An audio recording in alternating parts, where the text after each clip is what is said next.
மருதமலை கோயில் ஒரு 7 படை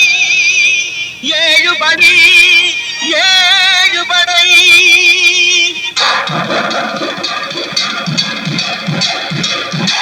மருதமலைக்கு நீங்க வந்து பாருங்க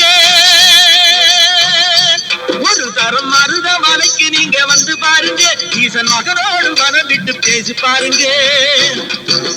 மருதமலைக்கு நீங்க வந்து பாருங்க ஈசன் மகனோடு மனம் விட்டு பேசி பாருங்க தீராத வினைகள் எல்லாம் தீர்ந்து போகுங்க சத்தியமா சொல்லுறேன் தீராத வினைகள் எல்லாம் தீர்ந்து போகுங்க அது தீராவிட்டால் வந்து என்னை கேளுங்க அது தீராவிட்டால் வந்து என்னை கேளுங்க பார்வதியும் சிவனாரும் மிதிச்ச மலை இங்கு பாம்பாட்டி சித்தர் வந்து வசிச்ச மலை முக்தி பெற முனிவர் எல்லாம் சுற்றிய மலை எத்தனையோ முனிவர்